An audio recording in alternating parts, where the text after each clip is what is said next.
Hello friends मु आपण मान को स्वागत करुच्ची डीएस एजुकेशन को। आज आम पढ़ा 9th क्लास रो इंग्लिश बुक रो प्रोज द प्राइसलेस गिफ्ट। हाँ स्टूडेंट्स, ए आम प्राइसलेस गिफ्ट विषय को जीवा पूर्व मुझे गोटे रिक्वेस्ट करने चाहिए जो मैंने ए चैनल रे नुआ अच्छ चैनल टी को सब्सक्राइब करनियो एवं जो मैंने ए चैनल को ऑलरेडी सब्सक्राइब कर सारी से रिक्वेस्ट करी भिडियोटी को शेयर कर तुम सांगसाथी मान सहित से मैंने लॉकडाउन रे घर बसी पाठ पढ़ी पारे एवं तुम कमेंट देवाक भूल नहीं। ए भिडियोटी को बारंबार देखिबो एवं तापरे ऑटोमेटिकली विषयटी तुम माइंड रही आउ अन्य कोठी जावा दरकार नहीं। आराम रे तुम्हें यही चैनल माध्यम रे इंग्लिश विषयटी को पढ़ी पारिबो। ठीक अच्छे एबे आमे आउ डेरी न करी आरंभ करिबा आज विषय द प्राइसलेस गिफ्ट। हाँ स्टूडेंट्स, आज आम आरंभ करिया जाउछंती 9th क्लास रो प्रोज रो फर्स्ट चैप्टर अर्थात इंग्लिश बही रो first chapter the priceless gift. ये जो प्राइसलेस गिफ्ट विषयटी आम पढ़िया पे जिबा प्रथम आम टाइटल टू को भल भाव बुझी नवा। प्राइसलेस एक्चुअली प्राइस अर्थात मूल्य, लेस अर्थात होची हीन बा कम, किंतु एठी जो स्टोरी अच्छी से स्टोरी बेस को देखिले आमे जानी परिबा जे प्राइसलेस जार मूल्य आमे कल्पना करबा नहीं, अमूल्य सेटा को कहउची प्राइसलेस गिफ्ट होची उपहार, अमूल्य उपहार। ए विषय थिबा लीड इन एड को जिबा। लीड इन रे देखिबा जे ए विषय कौन वर्णना कराई तार गोटे झलक आमे लीड इन रु पाइबा। Do you like to offer, तुम्हें कौन दबा को पसंद कर कि सम गिफ्ट टू समबडी, कौन सी लोक को किसी उपहार दबा को तुम्हें पसंद कर कि ऑन हिज बा हर बर्थडे, कौन सी लोकर बर्थडे किंबा वेडिंग अर्थात बाहागर और स्पेशल ओकेजन, कौन से स्वतंत्र मुहूर्त स्वतंत्र कार्यक्रम। What sort of things would you like to give, what sort of things क्यों प्रकार जिनस would you like to give तुम्हें दबा को पसंद कर। Discuss about it with your classmates, तुम सांग मान सहित ए विषय डिस्कसन करने। Why does a small gift become so valuable, कहीं गोटे छोटिया उपहारटी गोटे अमूल्य हो जाए, बिकम ए वैल्यूएबल बहुत मूल्यवान हो जाए। What do you see when you enter a restaurant, जेतबले तुम्हें गोटे रेस्टोरेंट को प्रवेश कर से तुम्हें कौन देख। एटी गोटे क्वेश्चन देछि, रीड दिस इंटरेस्टिंग स्टोरी, ए स्टोरीटी को वर्तमान पढ़। द प्राइसलेस गिफ्ट, स्टोरी ना होछि कौन, द प्राइसलेस गिफ्ट अमूल्य उपहार बा मूल्यवान उपहार।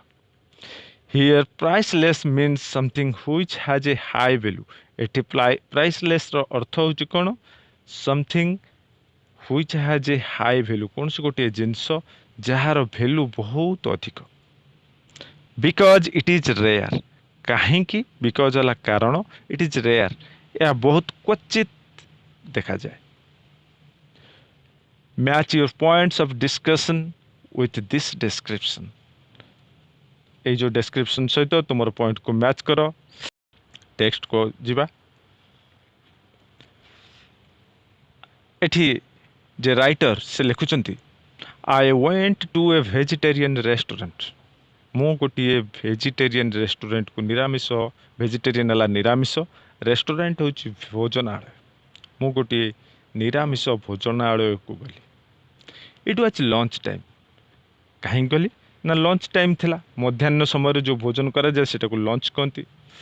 It was lunch time, there were people eating and drinking, सेठारे लोक माने खाउथले एवं पिउ भी थिले। The restaurant was very crowded, से रेस्टोरेंट टी जनगहली थिला। The restaurant was very crowded, crowded अर्थात जनगहली पूर्ण थिला।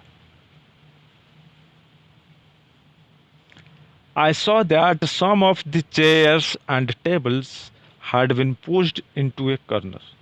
I saw that मु देखिली जे some of the chairs, किछि चेयर एवं table had been pushed into a corner, गोटे कोण को ठेली दिया जाइथिला। I choose the corner table, से जो कोण को ठेली दि जाइतिला सेठू मु गोटे कोणरे थिबा गोटे टेबल को चूज कली बाछिली सीटेड माइसेल्फ मु निजे सेठी बसिली and started skimming through the newspaper एटी स्कीमिंग अर्थात टिकनिक करके पढ़ा को कहते स्कीमिंग थ्रू अर्थात मु सेठी बसिली एवं न्यूज़पेपर टिकनिक करी पढ़ा को आरंभ at that moment I noticed a very young girl से ही मुहूर्त मु देखिली गोटे बहुत कम बयसर झील को young girl looking at me जो झीटी मते देखुला बा मते चाहूला हर आईज वेयर लार्ज तार आखि गुड़िक बहुत बड़ बड़ थिला एंड दे हाड ए सैड एक्सप्रेशन एवं ता आखिरे थिला से आखि गुड़िक थिला कौन बहुत दुख भरा भावभंगी As she was going out, she asked the cashier in a low voice. As she was going out, जेतबले से रेस्टोरेंट रु बाहर को जाउथला she asked the cashier जे सेठी थांती पैसा कलेक्ट करंती खाई साला परे से कैशियर को से पचारिले इन ए लो वॉइस धीर गलारे धीर स्वर रे पचारिले is that gentleman an Indian ये जो भद्र व्यक्ति जनक बसिचंती से कौन भारतीय I think so the cashier replied मु भावुची हाँ से जने भारतीय आई थिंक सो माने होची से द कैशियर रिप्लाइड कैशियर उत्तर देले the girl looked at me once more से झीटी आउ थरे मते चाहिए एंड वेंट आउट तापरे रेस्टोरेंट छाड़ी चली गले इट सरप्राइज्ड मी ये जो घटनाटी मते आश्चर्य कर देथिला व्हाई कहीं व्हाट वाज द मैटर घटना कौन थिला हर interest in me aroused my curiosity in her interest माने से झीर मो प्रति थिबा जो आग्रह मो विषय पचारुला मते चाहूला एवं सेटा को कवि ये लिखिं हर इंटरेस्ट से झीर मो प्रति आग्रह अराउज्ड अर्थात तो बढ़ई देथिला माय क्यूरियोसिटी इन हर से झील उपरे मोर उत्कंठा को बढ़ई देथिला क्यूरियोसिटी होची उत्कंठा When I had finished my lunch जेतबले मु मोर लंच को शेष कली अर्थात मोर खाइबा शेष कली I asked the waiter सेठी जे वेटर थिले मु तांको पचारिली do you know the girl who was sitting out there अर्थात जो स्थान से झीटी बसीथिला से जगह को देखई दे एठारे राइटर कहउचंती वेटर को do you know the girl से झील को कौन आपण जानिचंती who was sitting out there जे कि सेठी बसीथिला एबे पळेई वेटर आंसर देले नो सर ना sir I notice she has lunch here on Saturdays से खाली उत्तर एतिक देले कौन ना मु देखुची बा मु देखे शी हैज लंच हियर से एठी लंच करती ऑन संडेज केवल शनिवार दिन एठी से लंच करिया को आसंती शी कम्स ऑन पे डे ओनली शी कम्स से आसंती ऑन पे डे अर्थात जो दिन दरमा पाती केवल से दिन रे आसंती perhaps she does not earn much बोधे से बेसी किछि रोजगार करूनांती सेथिपई से जो दिन दरमा पाती से दिन ही एटिकी रेस्टोरेंट को आसंती अर्थात एटी जो पे डे कह जाउछि पे डे देखो जमती कि फॉरेन कंट्री रे कौन हुए ना वीकली से माने जहाँ काम करती वीकली से मानक पेमेंट मिल जाए तेणु जो दिन वीक्र जो दिन में पेमेंट मिले से पे डे कहुए I was moved by what he said से वेटर जनक जहाँ भी कहले ता द्वारा मु प्रभावित हली the curiosity I felt about the girl persisted अर्थात जो क्यूरियोसिटी मोर जो उत्कंठाटा कौन है ना जारी रहा the curiosity I felt about the girl से झील विषय रे मु जा भावुली मोर जो उत्कंठा परसिस्टेड अर्थात जारी रहा परसिस्टेड अर्थात जारी रहिबा। व्हाई हाड सी इनक्वायर्ड अबाउट मी, कहीं से मो विषय रे एते खबर नेउथला, इनक्वायर्ड अर्थात पचरा पचरी करथला। Who was the mysterious child, से रहस्यमय झीटी किए थिला बोली एटी कवि लिखिछन्ति। Who was the mysterious child अर्थात से रहस्यमय झीटी किए थिला। आई केप्ट थिंकिंग अर्थात मु भाभी चली ऑफ हर से झीटी विषय रे जे कि पॉवर्टी स्ट्रिकन अर्थात दारिद्र्य पीड़ित थिला। सैड एंक्सियस फिगर थिला। सैड हैला कोन दुख, सैड हैला दुख एवं एंक्सियस फिगर होची अत्यंत विव्रत व्याकुल बा चिंतित एंक्सियस फिगर। अर्थात कवि ये कहते I kept thinking of her poverty stricken and anxious figure, तार व्याकुल चेहराटा एवं पॉवर्टी स्ट्रिकन अर्थात दारिद्र्यता विषय मु भावी चली। Could I help her in my way, कौन मुझे मो उपाय कौन सी उपाय मुझे किसी साहाय्य करि परिबी। द वीक पास्ट, या भितर गोटे सप्ताह अतिक्रम कर जाइछि। सैटरडे केम अगेन, पुणी शनिवार आसी जाइछि।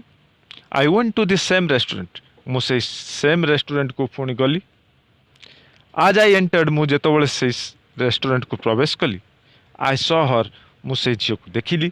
Sitting at the same table, से जो टेबुल आगु बसला लास्ट थर मोर देखाई से झील, से टेबुल से बसी सेम टेबुल रे आज बिफोर अर्थात से पूर्वर।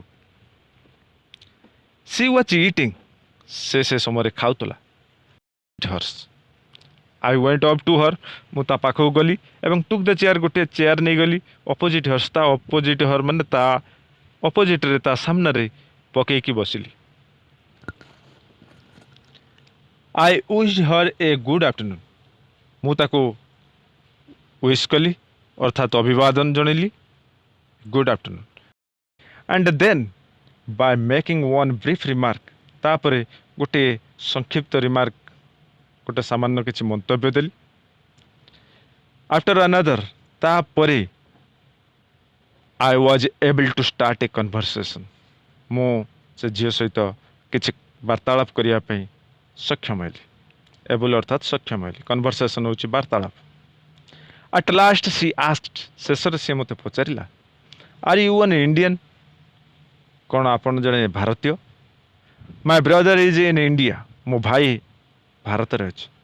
ही इज ए सोल्जर, से होची जड़े सैनिक। We have not heard a letter from him for a long time. We have not heard a letter अर्थात आमे एपंत गोटे चिट्ठी ताठरू पाइनु, फ्रॉम हिम ताठरू, फॉर ए लॉन्ग टाइम, दीर्घ दिन हो गलानी। My mother is very worried, मो माँ तांको पई बहुत व्यस्त होचंती। ओरी हला व्यस्त हेबा। My mother is very worried, मो माँ बहुत व्यस्त होचंती। She is afraid something has happened to him, she is afraid, से एमिति भय भी अछंती जे something has happened to him, तांको सहित किसी घटना घटी जाई नहीं तो। हाँ स्टूडेंट्स, आज एतिकी, पुणी देखा हे आसंता अध्याय। से पर्यंत आपण मैंने भिडियो बारंबार देखुं और आपण मान सांगसाथी